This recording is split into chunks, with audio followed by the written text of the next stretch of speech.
Hi guys, another episode of GSP Fight Reviews on GSP Talk Sports. We're here today with co-host Nicholas from Nexgen Productions and one of the BMFs on the mats in Trinidad, Yeah, Mr. Robert the Gans from yeah, Thank you. the Thank you. TGI fame.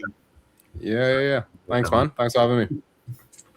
So yeah, just getting into it one time. We have the BMF title fight up yep. this Saturday. It's Max Holloway versus Charles Oliveira. So we Very know exciting. this thing started with Nate Diaz saying, "Hey, BMF." He called for the belt. Basically, first belt was Masvidal versus Nate Diaz. Yeah. Masvidal got it. He retired with it. It was supposed to be a one-off, and then it came back. It was Gaethje against Poirier. Gaethje got it. Then Max won it against Gaethje, and Yep. then Max defended it last year as well. First time it has been defended, and against Poirier again, we're losing out twice, and now he's going up against Charles Oliveira. What's your thoughts on this? Great question. I don't know, Nicholas, do you want to go first? I'm happy to jump in. Um, I think first of all, and most importantly, this is an excellent fight. This is oh my gosh, I can't wait. I wish I could sleep on tomorrow was the card. It's so I'm really looking forward to it because these are the two fighters that I really look forward to see fight. And we all know what Max Holloway brings to the fight with his style. But Charles Oliveira is a beast. He's a dog. He has that dog inside him. I've seen him get knocked down so many times and then come back and win the fight. You understand? Like he is one of those kind of guys. So I'm really excited for the card overall. I, I, I've been thinking about it all day, and I do have a feeling on who I really think may come out of it. But and 100%.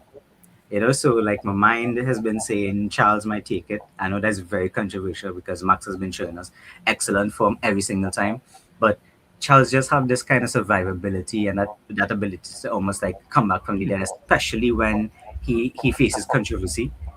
And so I just feel like he might just be able to pull it out. I don't know. I can't say 100%. I don't want 100% committed, but I got to commit it. Well, And we give our picks at the end. Yeah. straight out the gate with a controversial opinion. Like I know it's going to be controversial because last time let me just go back. Last time I got all my three picks for the main card correct. I just want to say this time starting off kind of controversial. But I know it's going to I be an excellent fight. That's one I know for sure. It's But going to be. by the way, this is the second fight that they are matched up against one another. If you guys remember, they fought before. I think it was around 10 years 2015 or ago. thereabout. Yeah, And Yeah. Charles had a kind of weird kind of yeah, neck injury kind of thing. And collarbone type of injury. Yeah, yeah. So that one didn't end in any kind of certainty at all. So Rob, what's your thoughts as well? I I will say this. I think fundamentally I disagree with Nick on right. the Yeah, outcome. for sure. But when they have fights like this, Yeah, like two absolute like fan favorite fighters, Max Yeah, Holloway is yeah. a great guy on and off the mats, Charles Oliveira is a great guy on and off the mats. The only winner is us as fight fans, right? Because even if either one of them loses, their stock is still pretty high, it's still awesome. I Yeah. will say, I haven't looked at tape, but I looked at their last fights, and Holloway has basically, except for Taporia, only ever lost via decision, right? And The Volk. fun fact, let me Twice. confirm it exactly. Yeah. Taporia knocked out Holloway with a left hook, and he knocked out Charles with a right hook, right? Now, here's the thing. I love Charles. I think he's one of the most complete martial artists on the roster. The man's got great Brazilian Jiu-Jitsu. His knees from clinch are sublime, and his boxing is pretty damn solid. However, he's chinny as hell, yeah. right? And I think in the last 5 fights, I've seen Charles get dropped 5 times, right? So I think Holloway's boxing has only gotten better and better. I think Holloway takes it because Charles is just too chinny. I don't see him being able to take down Holloway and submit him on the mats. I've seen, you're looking at the last roster, like he's not being submitted, so his defensive wrestling has to be good enough. I don't see him engaging in any super tight clinch work. He's gonna box Charles's face off. Unfortunately, I have it by Holloway in the third by knockout. Wow. Holloway Yeah. by the third and by knockout. Well, Yeah. to be honest, I think that's the only way you really getting Charles out of it because as you mentioned, he is well rounded. His jiu-jitsu is very high level. I think he will be trying to push the pace initially. He said in one of his press conferences that he is going to be pointing down to the ground first to engage Max, right? 'Cause Max usually does it later in the fight, Yeah. and he can, how to put it, he was winning the last fight. He took a big risk, pointed to the ground, even ahead on the scorecards, and knocked out Gaethje in 4:59 Yeah. of the fifth round. So Charles said he will be pushing for that at the start, but I think his strategy may be to try to get Max engaged because Max gets better as the rounds go on. Mm-hmm. I think he will want Max to get engaged in the chaos from early on, and then probably shoot for a takedown or something because Charles on the ground with his submission. He has the record for submissions in the UFC, by the way, 17 Yeah. submissions. Yeah. Yeah. I was gonna say, So yeah. the man is great everywhere, but as I tell you guys in jits, sometimes you can just get up and walk away. Like there enough guys, there's enough tape of Charles being knocked down, and then he waits there with his guard open, and everybody's like, "No, I'm not going to engage with you." I see it being a rough night for Charles. I love him to death, but I see it being a rough night for Charles. I think Holloway's got his number on the feet, and unless he can turn it into like a clinch battle, I'd be surprised if Holloway gets knocked. And I was thinking, okay, well maybe after that Topuria fight, maybe his chin is gone because that's kind of what happens after you get knocked out a couple times. Your chin can go. He fought Poirier after that, and Poirier is no slouch. It's okay. So the thing about Oliveira is unless he turns it into a real dogfight in pushing Max up against the cage, clinching with him, really doing a ton of body work, I think Max is going to piece him up all day, every day. Well, Max says he's the best boxer in the UFC. I know a certain person would have. The man has the highlight reel to prove it. I know, yeah, but he has. So going through some of his records, by the way, when he was prime Max between 2024 to 2018, he won 13 straight fights. He is first in UFC total strikes, 3,900.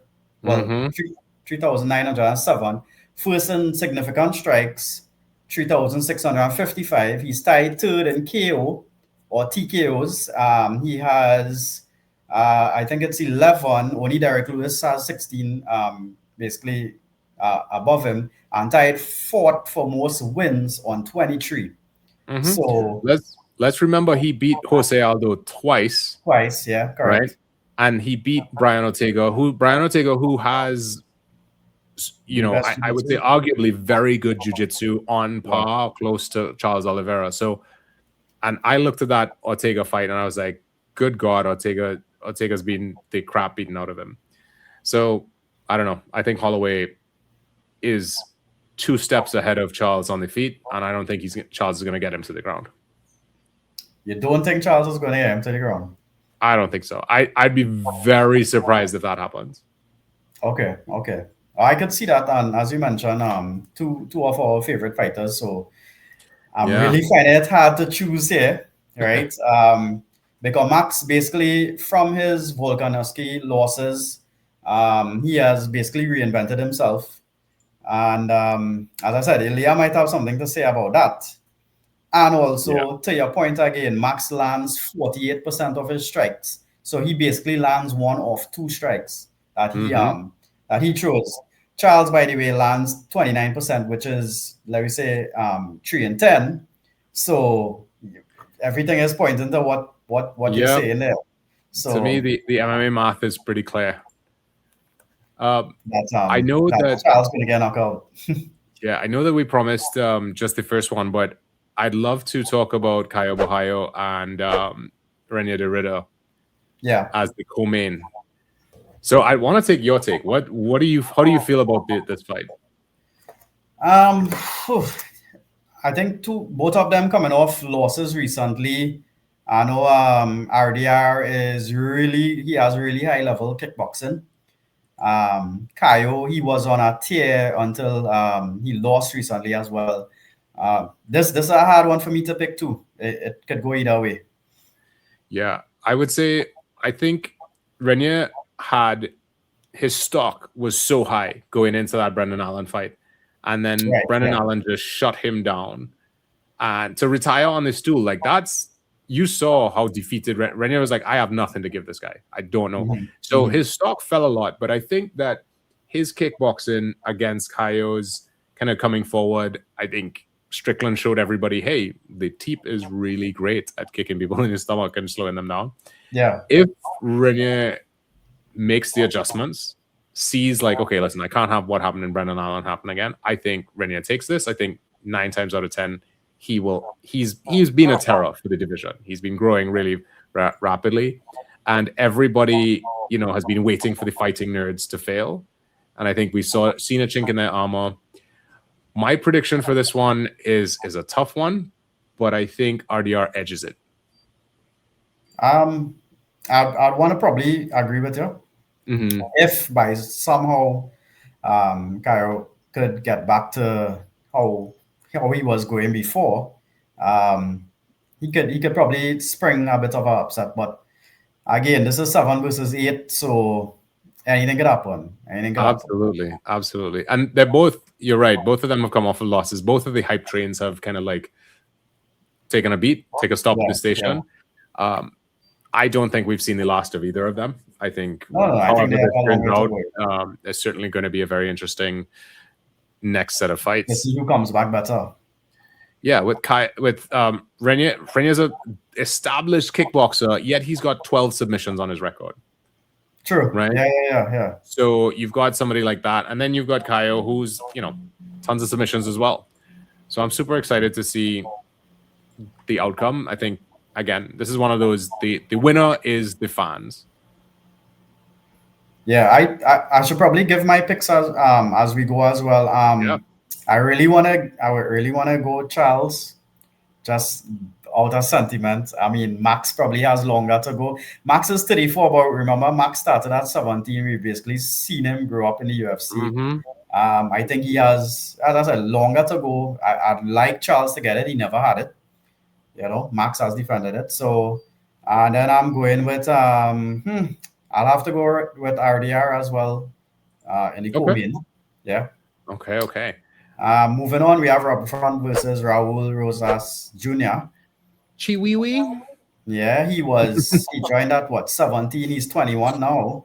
Yeah. Yeah. I think got his this is first loss as well against recently, and he's coming up against the vet Rob Font. Yeah. I think that Rob Font's a great test for Rosas. Font is great striking. He's, closer to the end of his career. He's 38 or 30. Yeah. He's 38.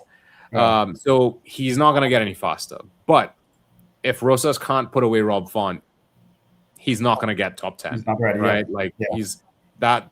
I would consider Font to be like people like Font, Jeff Neal, Neil Magny. Those guys are like gatekeepers for the division. If you can't get past Yo, that, man. Crazy. Right. Nicholas got upset with my prediction, and he was like, "I can't take this. I'm out." No. What computer was there? We reached Rob Font versus Raul Rosas Jr. Rob was just going through Sure. this one. We could probably go back to your picks after. Yeah, I think. I mean, this is a pick 'em for me. Like Rob Font has the tools, but he's also older. Rosas is on. He's on a 3-fight win streak now. He had a stall. He's on a 4-fight win streak now, and the last 2 fights with better competition went into decisions. And you tend to see that when you see like rising stars and they start cleaning up outside of the top 50 and they hit really tough competition, it'll probably go to decision. And I think if it goes to decision, Rob Font probably has the experience to make the adjustments and win. So I think Rob Font decision with that one. I'm actually going with Rosas. I think he would have learned from his loss. And he started off with a lot of hype, as you rightly said. And he was talking about he's going to be the youngest champion, trying to beat John Jones' record, champion at age 23. And he said he was going to retire at 25. So I think all that madness, that mad stage or whatever, he would have gotten over it, or at least I hope so. And Yeah. I'm going for what my partner Nicholas normally talks about. He talks about the youth turning over the gatekeeper guys. Nicholas, what's your thoughts on this one? I can agree with you here. I think Raul Rosas is on a tear. He needs to continue pushing the envelope if he really wants to achieve the goals that he says he wants to achieve. I like to see him fight. I really enjoy his fighting style. He's very energetic. A lot of energy. I like to see him. I think Rob Font going to be a really good test of him, but I think Yeah. in this case the energy and the brilliance of youth is going to be a little bit too much. Yeah, a little bit too much for Rob Font on this one. Yeah. All right, all right. Okay, moving on to Drew Dober versus Michael Johnson. Just off the bat, this is another fan Crazy. favorite one. Yeah. Yeah, this is a crazy one. I'm expecting somebody to get knocked out in the first round. I don't see this fight lasting at all. It could be either one. Yeah, let me know what you guys think about this. Honestly, if I'm being frank, I don't care what he did this fight. No, like Michael Johnson is 39, 40. Drew Dober is up there as well. Yes, support, yeah. They're not, Drew Dober's had a few losses. Michael's got he's strung together 3 wins, but it's I agree it's probably going to be a slugfest. It's going to be great to look at, but in terms of do I think either of these guys are going to see a belt anytime soon? I don't think so. Yeah. They're both unranked. Michael Johnson looking like kind of King Green. Yes, recently. Yeah, Nicholas, what's your thoughts on this one? On that note, I that's my pick. I'm going with Michael Johnson. I do agree with everybody. This is going to be one of those to look forward to. One of those to really, if you're a non-UFC fan, you want to see some crazy stuff. This might be the one. I'm going with Michael Johnson. I think he might just have a little bit more to give, a little bit more options, but I do think it's going to be a standard fight anyway. And so, just off of vibes, just off of last results, just over because I agree with Robert's. These guys not good. They're like guys not in contention. They're unranked. Yeah, they're unranked right now. Soon, it's kind of like similar to what we was discussing last week, where a lot of these fighters they just there for the money, getting bag.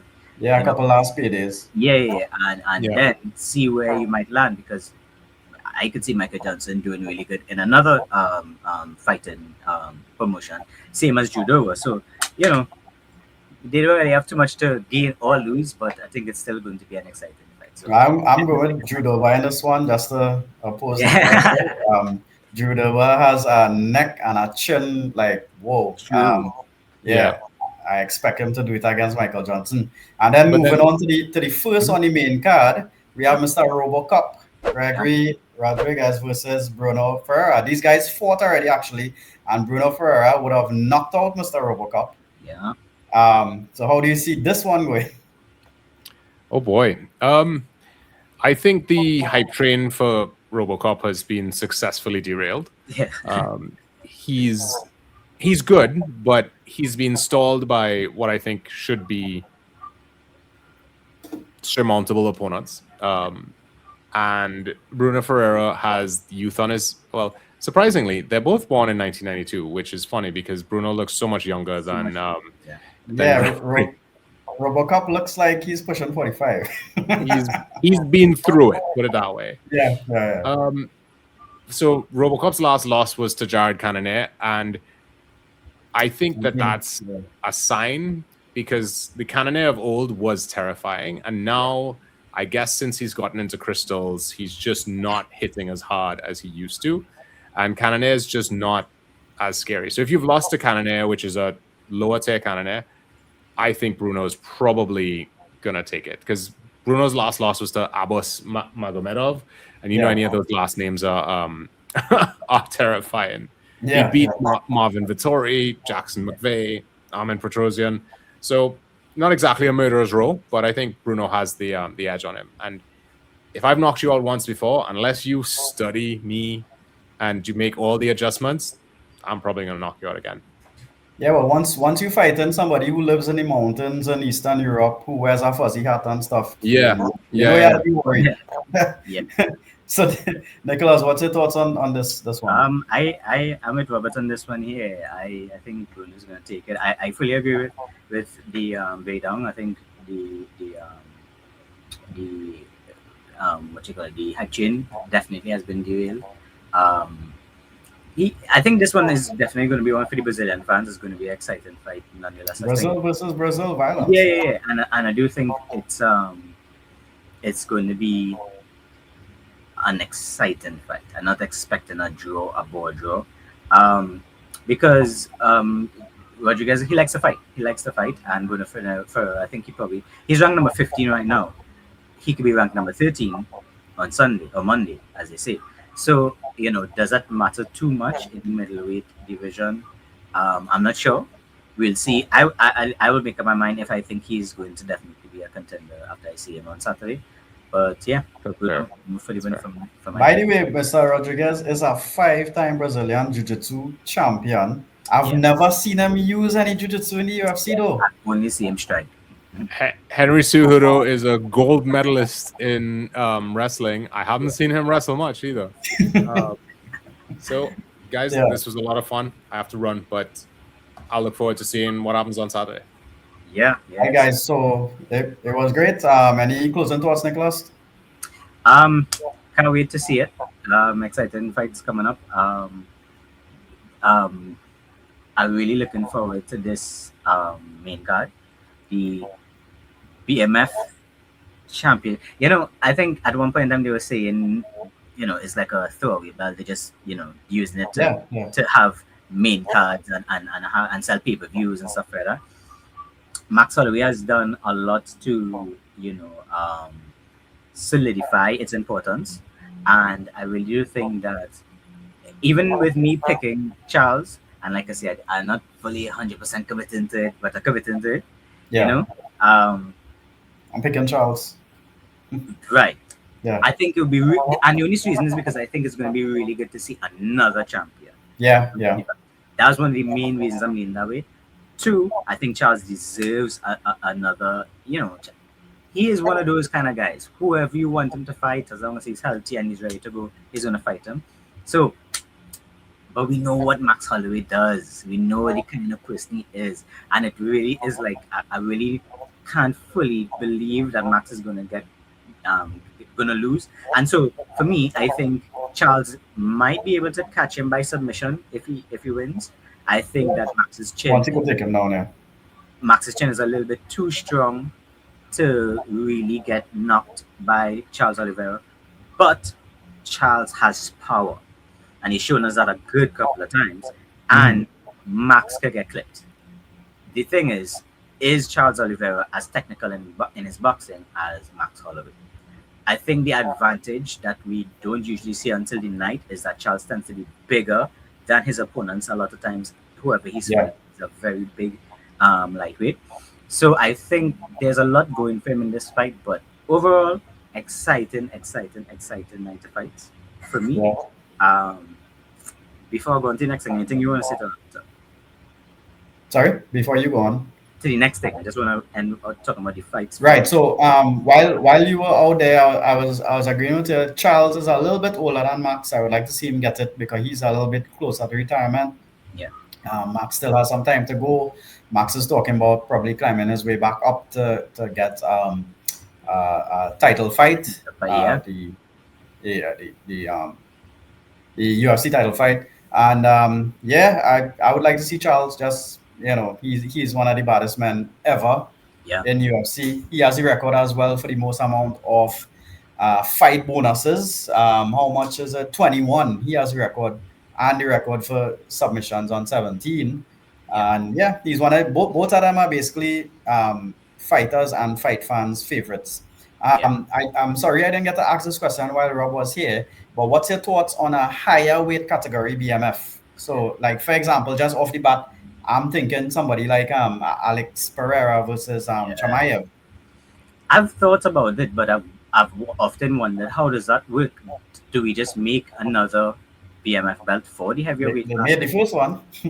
Yeah, because let's say Charles won again. We don't want to see Charles versus Alex. What are we talking about? Like No, that's no, no, crazy, no, no. right? No, Yeah. that's what I'm saying. Yeah, Obviously not, right? higher weight, So higher weight. do we just create another one, or Yeah. does that now kind of water it down a little bit? Like, can we have two BMF champions? Can you have then Yeah, we'll have because three BMF champions? I, because right now the guys between 185 to yeah, heavyweight, they're not they, getting they will anything. feel like they're missing out because Yeah. they can't fight the So smaller guys.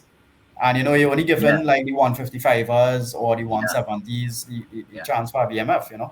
yeah. But then you have guys like Charles. Not sorry, not Charles Hamza Chimaev. You have guys like Islam Makachev, Ilya Topuria.